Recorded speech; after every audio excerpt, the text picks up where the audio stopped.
Hello and welcome to the AutoFocus show. Here we have a baby that was born, and this baby is a loud and fast, the Continental GT Cup bike.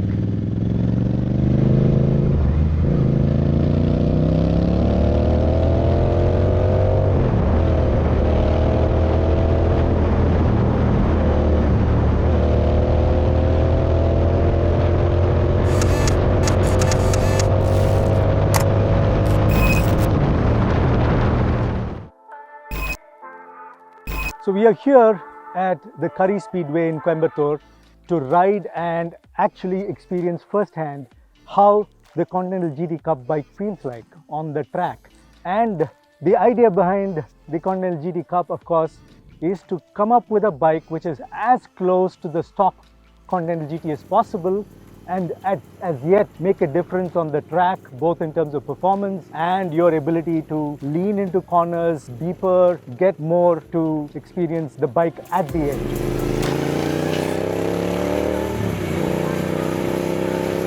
So what are the changes that they have done to the bike in terms of between the stock and the Continental GT Cup bike? Let's look at some of them. The significant part is that the chassis is almost identical.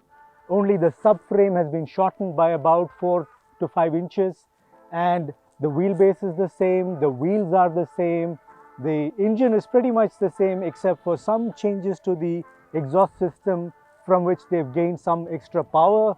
The exhaust, of course, like I said, has been changed, so there's some weight savings from that, about 13 to 14 kgs.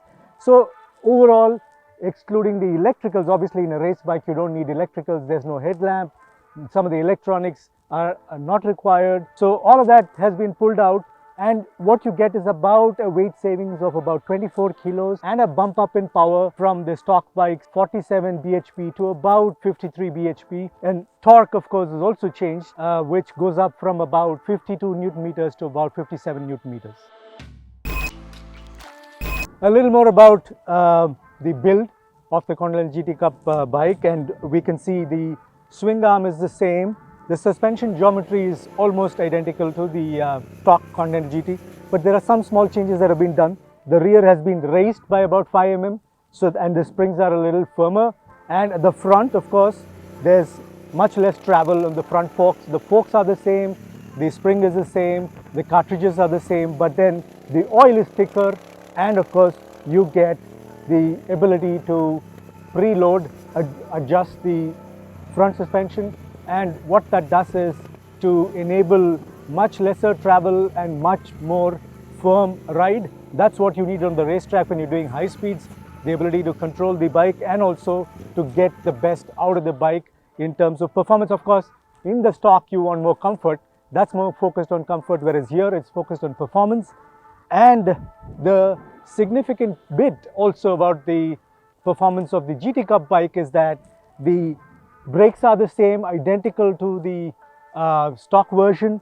As you can see, they've added a fairing and the belly pan here.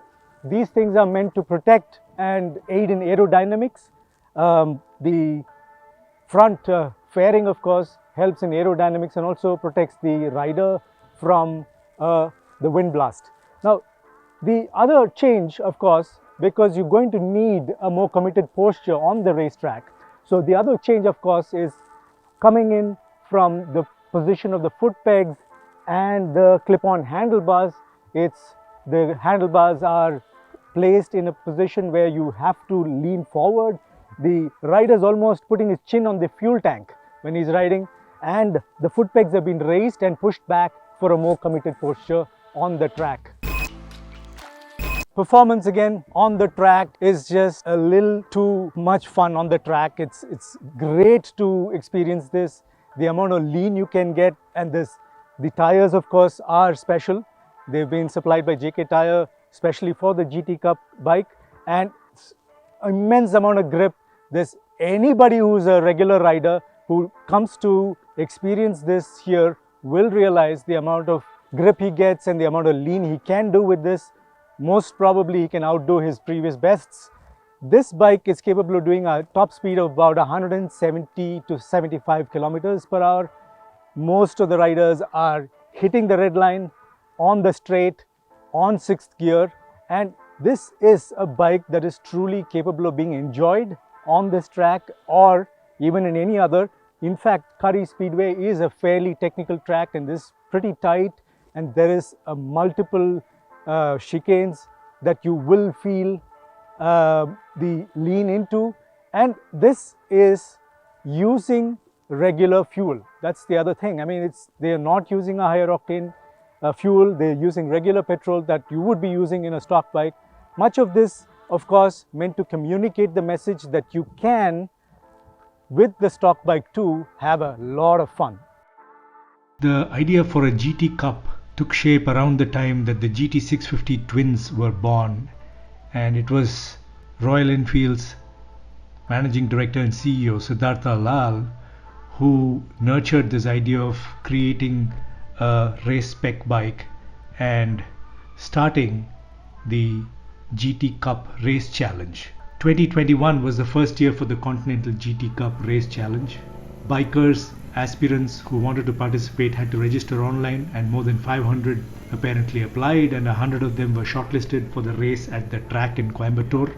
Going by the feedback after completing season 4 of the GT Cup in February and March this year, Royal Enfield believes that they will need to create 2 categories, a professional and an amateur series. Basically, the idea is to allow novices to gain access to a race spec bike and help them hone their riding skills. So a riding training school could well be part of the plan in the future, and a replication of the world of track racing and riding is to be attempted on the same lines of Royal Enfield's success in the field of motorcycling touring culture, where the Himalayan has created a niche for itself.